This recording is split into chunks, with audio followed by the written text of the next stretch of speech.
Everyone, Himachal योद्धा class में सबका स्वागत है। हम कर रहे थे एचपी पुलिस का मैथ। एचपी पुलिस के लिए हमने एक स्पेशल प्लेलिस्ट मैथ के आपके लिए जो पीछे की हुई है, आप उसे जरूर देखिए। उसमें कुछ और वीडियो ऐड होगी, कुछ दिनों से उसमें वीडियो ऐड नहीं हो रही थी, बस अब धीरे धीरे उसमें और वीडियो हम ऐड कर देंगे। कम से कम 15 या 20 वीडियो अब आपकी और ऐड होगी इसमें। 30 वीडियो उसमें है और 20 वीडियो और ऐड होगी उसमें। अच्छे से अपने मैथ को कवर कीजिए उसमें एचपी पुलिस के लिए, और अच्छे से तैयारी कीजिए, अच्छे से नोट्स बनाइए। सही है, हमने 3-4 टॉपिक कर लिए थे। हमारा जो टॉपिक शुरू हुआ था वो हुआ था क्षेत्र, उसका 2D वाला पार्ट हमने खत्म कर दिया। 3D वाले पार्ट में हमने जो है हमने कुछ टॉपिक करे, जैसे घन घनाभ हो गए, घनाभ वाला टॉपिक कर लिया था। उसके बाद हमने स्क्वायर वाला टॉपिक कर लिया था और हम पहुंचे थे अब क्षेत्रफल के जो बेलन वाले टॉपिक है। उसके बाद हमने शंकु करना है और उसके बाद हमने करना है क्या, गोले वाले क्वेश्चन। सही है, उसके बाद ये समाप्त हो जाएगा और उसके बाद हम करेंगे क्या, लाभ या हानि या कुछ और टॉपिक जो आपके सिलेबस में दिया गया है। सही है, पहले इसको खत्म कर लेते हैं जल्दी से, उसके बाद इसको करेंगे। सही है, देखिए क्वेश्चन किस हिसाब से है। पहला यहाँ पर क्वेश्चन दिया है क्या, एक बेलनाकार स्तंभ का वक्र पृष्ठीय क्षेत्रफल क्या दिया है, 264 वर्ग मीटर दिया गया है तथा उसका आयतन कितना दिया है, 924 घन मीटर दिया गया है। तो इसके व्यास तथा इसकी ऊंचाई से में क्या अनुपात होगा, इसके ऊंचाई में क्या अनुपात होगा, ऊंचाई में क्या अनुपात होगा। अच्छा क्वेश्चन है, कैसे करेंगे। देखिए यहाँ दिया पहले बेलनाकार का स्तंभ का वक्र पृष्ठीय क्षेत्रफल, यानी वक्र पृष्ठीय क्षेत्रफल का फॉर्मूला क्या होता है बेलन के, 2πr/h। सही है, और हमारे पास आयतन दिया यानी πr²h, ये होता है आयतन का फॉर्मूला बेलन का, यानी बेलन का वक्र पृष्ठीय क्षेत्रफल का फॉर्मूला क्या होता है, 2πr/h और πr²h। इनकी वैल्यू हमारे पास ये क्या, 264/924। सही है, यहां से हम r की वैल्यू निकाल सकते हैं। r की वैल्यू हमारे पास निकल गई तो फिर हम इसका व्यास निकाल सकते हैं और इसकी ऊंचाई निकाल सकते हैं कि क्या क्या हमारे पास निकल आएगी। देखते हैं किस हिसाब से सवाल होंगे। यहाँ दिया गया है 2πr/h 264 के बराबर, और ये दिए हैं किसमें, अनुपात में दी गई। मैंने ये क्यों लिखे बटे में, क्योंकि अनुपात में पूछा गया है हमारे पास ऊंचाई और व्यास का अनुपात, इसलिए हमने इनको अनुपात में लिया है। अनुपात मतलब बटा होता है, मतलब 9:4 मतलब 9/4। सही है, कुछ दिया होगा आपका अनुपात मतलब बटा। सही है, अब करेंगे सवाल किस हिसाब से। देखिए हमारे पास यहाँ पाई से पाई कैंसिल हो जाएगा। सही है, आर से आर कैंसिल हो जाएगा। सही है, एच से एच कैंसिल हो जाएगा, यानी 2/r इक्वल टू 264/924, 264/924। सही है, अब इसको कैसे काटे, अगर देखा जाए तो 132 दूर होगा 264 और 132 साते हो गया 924, 2/7 इसकी वैल्यू आ गई। आप भी कर सकते हैं 132 गुना 2 करके और 132 गुना 7 करके, मैंने काट दिया सीधा, ये कट गई इससे, यानी 2/7 इसकी वैल्यू आ गई। सही है, उसके बाद हमारे पास क्या आया, बराबर में है 2r इक्वल टू 2/7। ये यहाँ पर क्या हो जाएगा, अब यहाँ पर हो जाएगा ये वज्र गुना। सही है, यानी क्या 2r इक्वल टू क्या आया, 14 के बराबर, 7 2 हो गए 14, और r इक्वल टू यहाँ पर क्या आया 14/2 यानी 7। हमारे पास r की वैल्यू कितनी है, यहाँ पर 7 आई। सही है, अब निकालेंगे हम हाइट, क्योंकि बाद में हमें यहाँ पूछा गया व्यास, व्यास और ऊंचाई के बीच अनुपात क्या होगा, हमें निकालेंगे यहाँ पर क्या, हाइट। इससे निकाल सकते हैं, यानी 2πr/h इक्वल टू कितना है यहाँ पर 264 यहाँ पर दिया गया है। यहाँ पर हम r की वैल्यू पुट करेंगे, यानी 2 गुना 22/7। r हमारे पास क्या है 7 गुना h यहाँ से हमने निकालना है, अभी आ गया हमारे पास 264।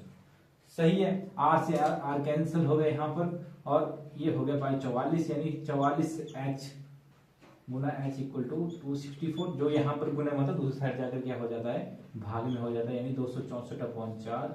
इसको काटेंगे अब 4 6 6 24 हमारे पास आ गया क्या, यहाँ पर 6 4 66।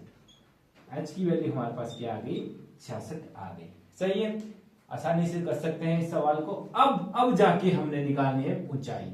ऊंचाई हमारे पास h निकल गया, अब जाके हम ऊंचाई हमने निकाल दी। r हमारे पास है, तो और फिर हम निकालना व्यास और ऊंचाई के बीच अनुपात। सही है, हमारे पास क्या था, हमारे पास थी त्रिज्या थी हमारे पास क्या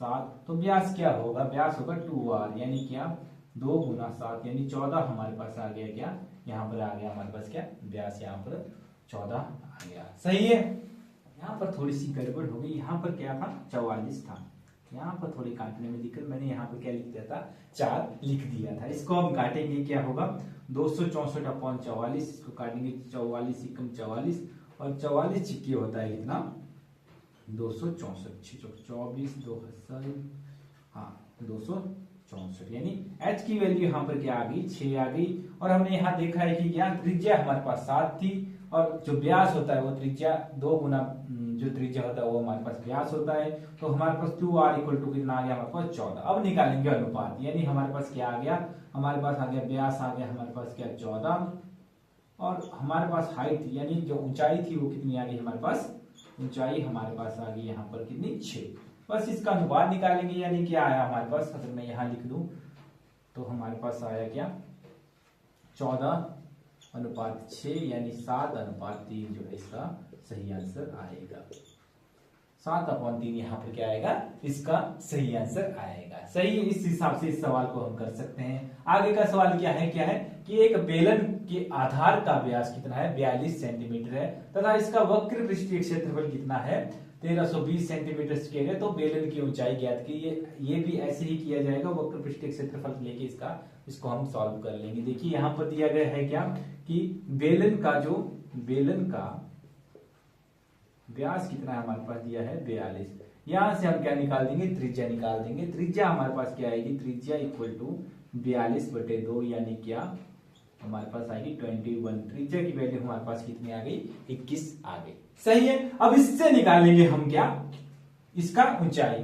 ठीक है, बेलन का वक्र पृष्ठीय क्षेत्रफल का फॉर्मूला क्या होता है, बेलन का वक्र पृष्ठीय क्षेत्रफल का जो फॉर्मूला होता है वो होता है हमारे पास क्या 2πr/h। यहां से हम निकाल देंगे 2πr/h से वैल्यू निकाल देंगे, यानी क्या 2 गुना 22/7 गुना r की वैल्यू हमारे पास 21 है 21 और इसके बाद हमारे पास h निकालना है और दिया ये किसके बराबर है 320 के बराबर यहाँ पर दिया है। सही है, अब निकालेंगे इसकी वैल्यू, इसको काट देंगे 7 3 होगा 21 यानी 2 गुना 22 गुना हमारे पास 3 और गुना h इक्वल टू 1320 जो यानी 1320 के बराबर है। अब इसको गुना करेंगे 44 3 हो 132 गुना h इक्वल टू 1320 के बराबर। यहां से बड़े आसानी से हम h की वैल्यू निकाल सकते हैं, यानी क्या होगा हमारे पास h इक्वल टू 1320/132। इससे काट देंगे 132 एकम 32 32 10 से 320 यानी h की वैल्यू हमारे पास आ गई यहाँ पर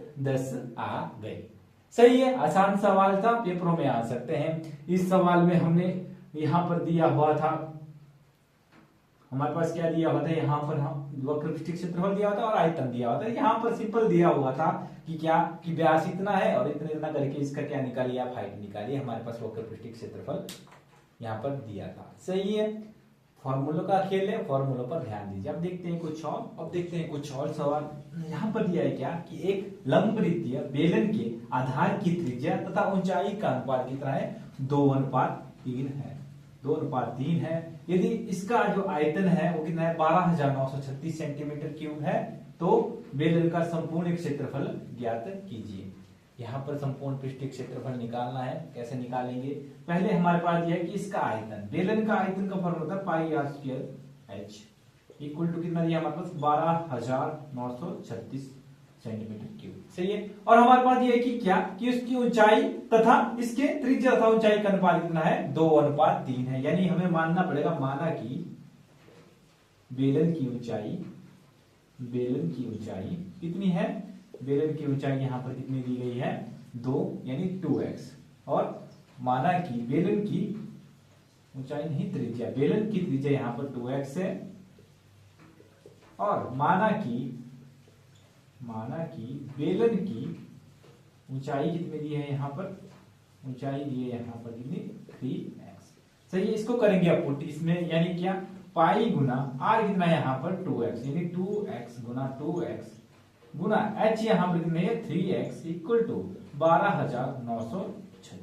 सही है, अब निकालेंगे यहाँ से हम किसकी वैल्यू, x की वैल्यू निकाल देंगे और फिर जो x की वैल्यू यहाँ पर आएगी वो पुट कर देंगे और आ जाएगा हमारे पास आंसर। हमारे पास पूछा है क्या कि इसका वक्र पृष्ठीय क्षेत्रफल क्या होगा, वक्र संपूर्ण पृष्ठीय क्षेत्रफल इसमें क्या होगा, इसको निकालेंगे। कैसे निकालेंगे, देखिए इस हिसाब से निकालेंगे। यहां पर दिया गया है क्या y गुना पाई की वैल्यू कितनी है 22/7 गुना इसकी गुना हो गई इसको, यानी कि आगे 4x² Guna 3x equal to 12,936। सही है। फिर 22/7 गुना इसकी गुना इसको हो गई कितना होगा 12, और x की गुना x को हो गई ना x³ इक्वल टू 12,936। सही है, समझ गए इसको कैसे, इसकी गुना इसको हुई यानी 12 हो गया, और x की गुना इसको हुई तो x³ हो गया। सही है। उसके बाद हम करेंगे सॉल्व इसको, यानी हमारे पास जो वैल्यू यहाँ पर आई, हमारे पास आई यहाँ पर 7 की गुना यहाँ पर, यानी 22/7 गुना 12x³ इक्वल टू 12,936। फिर हमारे पास क्या आया यहाँ पर x³ की जो वैल्यू हमारे पास आई 12,936 गुना ये 7 नीचे था, यानी इसकी यहाँ पर गुना 7 और बटा इसमें आया 22 गुना 12।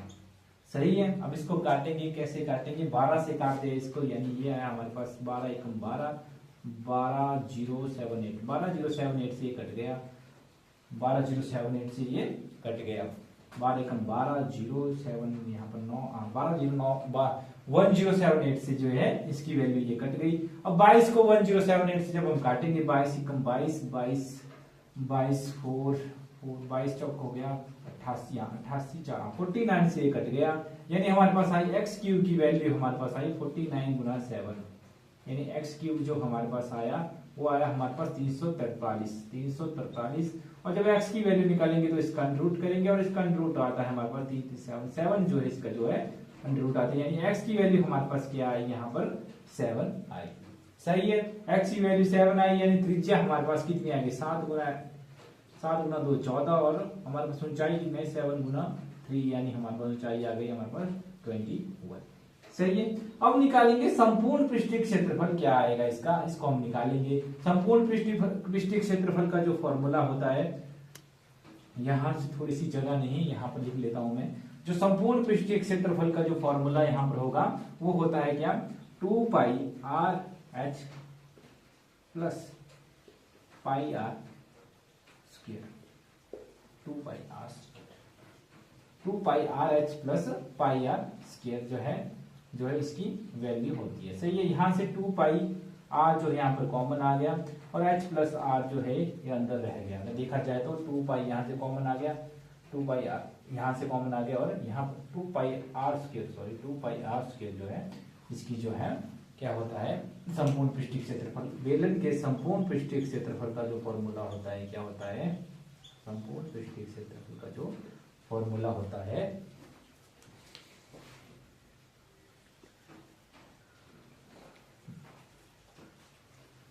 यहाँ से कॉमन ले लिया 2πr, यहाँ से कॉमन ले लिया दोनों में से, और h प्लस r यहाँ पर अंदर पर रह गया। अब करेंगे हम वैल्यू पुट, यानी 2 गुना 22/7, r की वैल्यू हमारे पास कितनी थी, r की वैल्यू हमारे पास आ गई 14, और h की वैल्यू हमारे पास क्या है 21, यानी 21 प्लस 14, बस 2 गुना 22/7 गुना 14 गुना 21 प्लस 14 हमारे पास कितना आ गया 35। इसको काट दिया, 7 2 14, यानी 2 गुना 22 44, 22 गुना 2 गुना 35, ये हो गया हमारे पास 44, 2 गुना 22 44, और 44 गुना 70 जब हम गुना करेंगे हमारे पास क्या वैल्यू आएगी, जब 70 को हम 44 से गुना करेंगे तो हमारे पास आ गई वैल्यू कितनी 0 28 हमारे पास 08 3080 जो है हमारे पास जो है सेंटीमीटर स्क्वायर जो है हमारे पास क्या आ गया बेलन का संपूर्ण पृष्ठीय क्षेत्रफल। अच्छा सवाल था, काफी गहरा सवाल था, आ सकता है एग्जाम में। एक बार फिर से बताता हूँ क्या क्या किया हमने। यहाँ पर दिया हुआ था हमारे पास क्या कि 2:3 में जो है त्रिज्या तथा हाइट का जो अनुपात 2:3 में है। उसके बाद हमने माना कि क्या कि इसकी त्रिज्या जो है x है, यानी 2x है और 3x है। उसको किया किसमें पुट, फॉर्मूले में वक्र पृष्ठीय क्षेत्रफल, क्योंकि हमारे पास दिया था यहाँ पर वक्र पृष्ठीय क्षेत्रफल, उस फॉर्मूले में हमने पुट किया। इससे हमने निकाली x की वैल्यू। x की वैल्यू हमारे पास कितनी आई थी, x की वैल्यू हमारे पास 7 आई थी, और जब हमने 7 को पुट किया यानी हमारे पास यहाँ पर त्रिज्या आ गई 14 और हाइट आ गई 21। बाद में हमने संपूर्ण पृष्ठीय क्षेत्रफल का फॉर्मूला यहाँ यूज किया, यानी 2πRh plus 2πr square upon upon नहीं, ये इसका फॉर्मूला है। यहां से हमने क्या निकला, ये कैसे निकला मैं आपको बताता हूं। ये कैसे निकला, यहां पर दिया था 2 पाई आर एच और आगे दिया था 2 पाई आर स्क्वायर। सही है। यहां से देखिए, एक बार ध्यान से देखिए, 2 पाई आर और 2 पाई आर यहाँ पर कॉमन तो है, या आर स्क्वायर है तो इसको निकाल सकते हैं 2 पाई आर, और अंदर क्या बताया एच और यहाँ का आर, बस ये निकल गया। सही है। पुट करेंगे वैल्यू, लास्ट में जाकर हमारे पास जो आएगा, कितना आएगा हमारे पास 3080 सेंटीमीटर स्क्वायर जो है इसका क्या आएगा, संपूर्ण पृष्ठीय क्षेत्रफल आएगा। सही है। अगला सवाल देखते क्या बोल रहा है कि एक लंबवृत्तीय बेलन की ऊंचाई कितनी है, 14 सेंटीमीटर है, तथा इसका वक्र पृष्ठीय क्षेत्रफल कितना है, 28 वर्ग सेंटीमीटर है।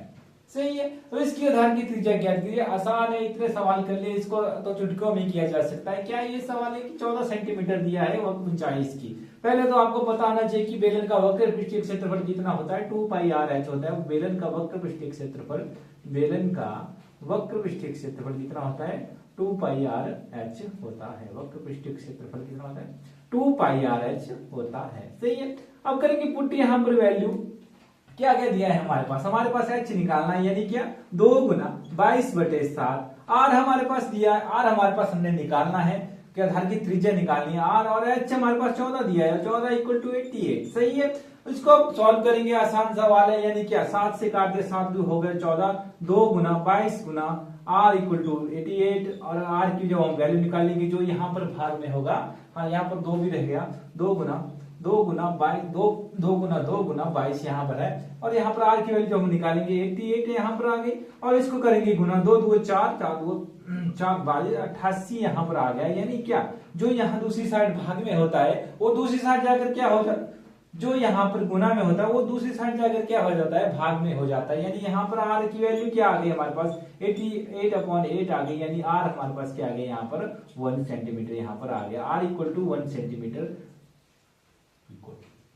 सही है। अच्छे सवाल है ये, जो क्षेत्रफल वाले सवाल होते हैं या मेंसुरेशन 2D 3D वाले सवाल होते हैं, वो हमेशा किसमें, हमारे फॉर्मूलों पर बेस्ड होते हैं। अगर फॉर्मूला आपको नहीं आएगा तो करते रह जाए, पर ये आंसर नहीं आएगा, इसलिए फॉर्मूले पर पकड़ बनाइए। एक अच्छा सा कॉपी लीजिए या बड़ा सा पेज लीजिए, उसको अपनी दीवार पर चिपकाइए और इन फॉर्मूलों को रखना शुरू कर दीजिए। रोज देखा करिए कि इसका फॉर्मूला ये, इसका फॉर्मूला ये, तब जाके ये याद होंगे, नहीं तो इसको भूल जाएंगे बाद में जब एग्जाम नजदीक आएगा। और जितने ज्यादा क्वेश्चन हो सकते हैं उनको सॉल्व करने की कोशिश कीजिए। फॉर्मूला अलग अलग टाइप के जितने हो सकते हैं, जैसे अलग अलग कीजिए, शंकु के अलग क्वेश्चन कीजिए, बेलन के अलग कीजिए, गोले के अलग कीजिए, काम आएगा। अगर एक टॉपिक अगर इसको आप इकट्ठे ही करेंगे, यानी इकट्ठे कर लिया, या बेलन कर लिया, उसके बाद शंकु कर लिया, हर क्वेश्चन को छांटिए बेलन के, तब जाके आपका फायदा होगा, तब जाके आपको उनके फॉर्मूले याद होंगे। सही है। हमारे साथ भी बने रहें, हम भी आपको अच्छे अच्छे जो सवाल करवाते रहेंगे, आपको सिलेबस को पूरा करेंगे। तो कम से कम 20-25 वीडियो और बनेगी मैथ्स की। मैं चाहूंगा कि आपका 1 महीने में आपका सिलेबस पूरा कर दूं, ताकि आपको रिवीजन करने में टाइम मिले। बने रहे हमारे साथ, यानी हिमांचल योगा क्लासेस को आप सब्सक्राइब कीजिए और लाइक कीजिए वीडियो को, और शेयर भी जरूर कीजिए। धन्यवाद।